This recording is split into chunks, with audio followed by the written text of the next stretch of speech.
কাজ করতে ভাইকে অন্য জায়গায় যেতে হবে না, আর লাশ হয়ে ফিরতে হবে না।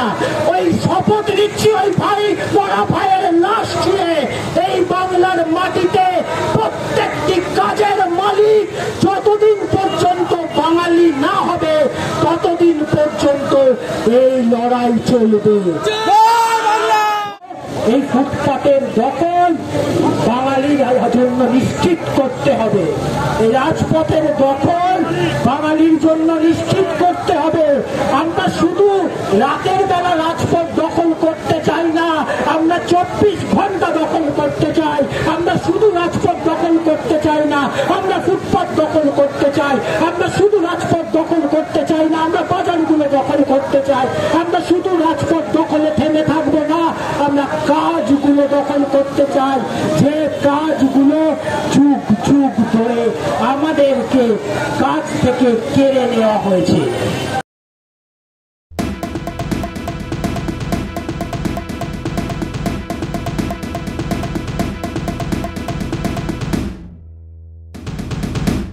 আজকে এই ধর্মতলার মোড়ে আমরা বাংলা পক্ষ গণ অবস্থানে বসেছি। কেন? কারণ আমাদের ভাইয়ের লাশ, আমাদের ভাই কাজ করতে গিয়েছিল, ট্রেনে করে গিয়েছিল, সুস্থ অবস্থায় গিয়েছিল, পরিবারের জন্য টাকা রোজগার করে একটু স্বচ্ছলতার মুখ দেখতে পারবে এই আশায় গিয়েছিল। ভাই ফিরে এসেছে, ভাই ফিরে এসেছে, তবে কফিনে ফিরে এসেছে। ওই কফিনের শপথ নিয়ে বলছি, ওই মৃত ভাইয়ের শপথ নিয়ে বলছি, এই বাংলার মাটিকে সেই মাটিতে পরিণত করব যে মাটিতে কাজ করতে 10-12 হাজার টাকার কাজ করতে ভাইকে অন্য জায়গায় যেতে হবে না, আর লাশ হয়ে ফিরতে হবে না। ওই শপথ নিচ্ছি, ওই ভাই মরা ভাইয়ের লাশ ছুঁয়ে এই বাংলার মাটিতে প্রত্যেকটি কাজের মালিক যতদিন পর্যন্ত বাঙালি না হবে ততদিন পর্যন্ত এই লড়াই চলবে। সেই কফিনে হাত রেখে, যে কফিনে ভাইয়ের লাশ ফেরত এসছে, সেই কফিন আর লাশ বন্দি কফিন, বাংলার পরিযায়ী শ্রমিকের লাশ বন্দি কফিন এখানে আসবে না। বাংলার ছেলে এই মাটিতে থাকবে, সুখে থাকবে, তার স্ত্রী পুত্রের সঙ্গে থাকবে, তার বৃদ্ধ বাপ মার সহায় হয়ে থাকবে। দূরে দূরে দূরে, 1000 মাইল দূরে গিয়ে তাকে খাদ্যের অন্বেষণ করতে হবে না। কিন্তু কেন কেন সাবিরকে যেতে হয়েছিল? বাসন্তীর সাবিরকে কেন হরিয়ানা যেতে হয়েছিল? বাসন্তীর সাবির হরিয়ানায় গিয়ে কত টাকা রোজগার করত? 10,000, 12,000, 15,000, তার বেশি তো নয়। তাহলে এই মাটিতে কেন আমরা সাবিরের জন্য কাজ জোগাড় করতে পারলাম না? কেন সাবিরকে ফিরতে হলো কফিন বন্দী হয়ে? কেন সাবিরকে ফিরতে হলো লাশ হয়ে?